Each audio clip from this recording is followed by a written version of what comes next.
Alleluia, Alleluia, Alleluia, Alleluia.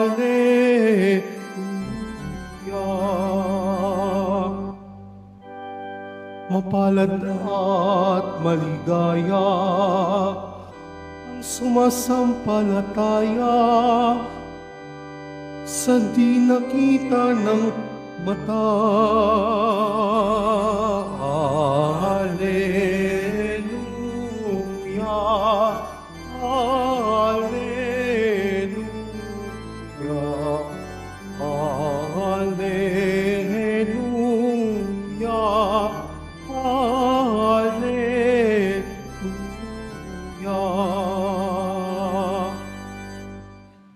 Sumainyo ang Panginoon.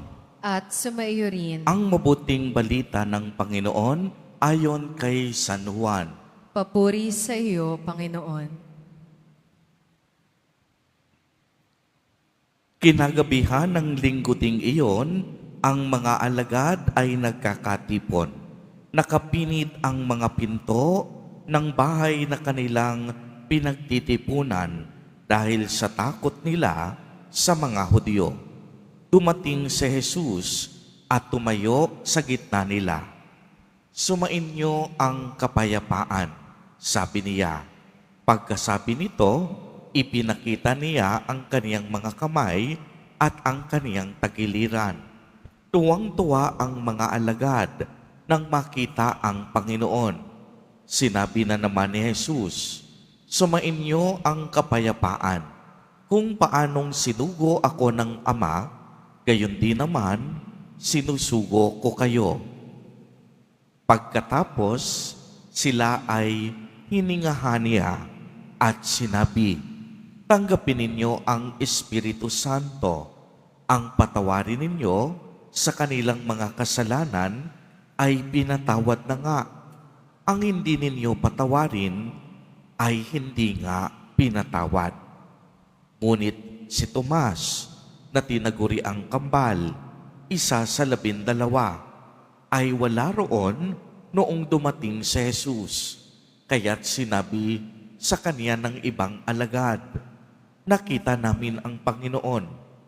Sumagot si Tomas, hindi ako maniniwala hanggat hindi ko nakikita ang butas ng mga pako sa kaniyang mga kamay at naisusuot dito ang aking daliri, at hanggat hindi ko na ipapasok ang aking kamay sa kaniyang tagiliran. Makalipas ang 8 araw, muling nagkatipon sa loob ng bahay ang mga alagad. Kasama nila si Tomas. Nakapinid ang mga pinto, ngunit pumasok si Jesus at tumayo sa gitna nila. Sinabi niya, sumainyo ang kapayapaan. Saka sinabi kay Tomas, tingnan mo ang aking mga kamay at ilapit dito ang iyong daliri. Ipasok mo ang iyong kamay sa aking tagiliran. Huwag ka nang mag-alinlangan, maniwala ka na. Sumagot si Tomas, Panginoon ko at Diyos ko. Sinabi sa kanya ni Jesus, naniniwala ka na ba sapagkat nakita mo ako? Mapapalad ang mga naniniwala kahit hindi ako nakikita. Marami pang kababalaghang ginawa si Jesus nang nasaksihan ng mga alagad, ngunit hindi na itatala sa aklat na ito. Ang mga natalay rito'y sinulat upang sumampalataya kayong si Jesus ang Mesiyas, ang anak ng tao, at sa gayoy magkaroon kayo ng buhay sa pamamagitan ko. Ang mabuting balita ng Panginoon. Pinupuri ka namin, Panginoong Heso Kristo. Magsiupo muna po ang lahat. Magandang umaga po sa inyong lahat, mga kapatid kay Kristo. Sa lahat po ng ating mga taga-subaybay sa iba't ibang online platforms at sa lahat ng ating mga kadiboto sa iba't ibang panig ng Pilipinas at maging sa buong mundo kung saan tayo ay naaabot ngayon ng ating live streaming. Mapayapang umaga din po sa inyong lahat. Purihin at dakilain natin ang ating Panginoon, ang mahal na poong Jesus Nazareno. Mga kapatid kay Kristo at mga kadiboto, malugod po namin kayong tinatanggap sa Basilica Minor at Pambansang Dambana ni Jesus Nazareno. Tayo po ngayon ay nasa ikalawang linggo ng Pasko ng muling pagkabuhay ni Jesus Nazareno. At sa linggo rin ito, pinagdiriwang ng inang simbahan ang mabathalang awa ng Panginoon. Sa wikang Ingles, Divine Mercy Sunday. Tunay nga pong ang awa ng Panginoon ay walang hanggan. Ibig sabihin, walang katapusan, hindi nauubos. Sinasalamin sa ating ebanghelyo sa araw na ito ang banal na awa ng Diyos. Muling nagpakita si Jesus sa kaniyang mga apostol, hindi upang akusahan at singilin sila sa kawalan ng kanilang pananampalataya habang nagpapakasakit ang Panginoon. Ipinakita ni Jesus ang kaniyang mga sugat, hindi para sisihin at pagalitan ang mga alagad, kung hindi upang buhusan sila ng awa at pagmamahal. Uulitin ko po dahil ito'y napakahalaga. Ipinakita ni Jesus ang kaniyang mga sugat, hindi upang singilin, sisihin o pagalitan ang mga apostol, kung hindi upang si Jesus magbuhos ng kaniyang awa at pagmamahal, para tiyakin sa kanila na para sa kanila, na para sa ating lahat, ang mga sugat na tiniis ni Jesus. At nais sabihin ni Jesus na kahit ilang sugat pa yan, hindi yan katatakutan ng Panginoon, alang-alang sa dakilang pag-ibig at habag niya sa bawat isa sa atin, na ang mga sugat na ito sa bandang huli magdadala sa atin sa ating tunay na tahanan, kapiling ang Diyos Ama sa langit. Ang mga sugat ni Jesus Nazareno sa pamamagitan ng kaniyang awa ang magpapabago sa ating puso at kalooban. Narinig natin kung ano ang nangyari sa Ebanghelyo. Nagduda si Tomas. Si Tomas mismo sumisimbolo sa bawat isa sa atin ngayon. Tayong lahat, kagaya niya, punong-puno ng pangamba, punong-puno ng pagdududa at pag-aalinlangan. Ang puso niya, laman, pagkatakot. Nabigo si Tomas na maniwala sa mabuting balita ng muling pagkabuhay.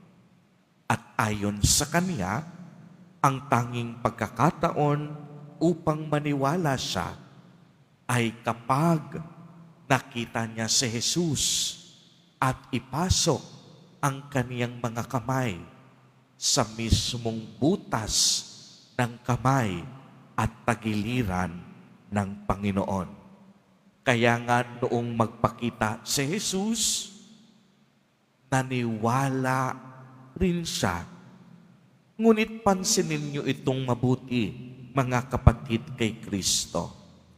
Hindi lamang sa kadahilanan ang kaniyang mga mata ay nabuksan, kaya siya naniwala, kung hindi mismong ang pagtatagpo nila ni Jesus Nazareno ay isang engkwentro ng banal na awa ng Panginoon.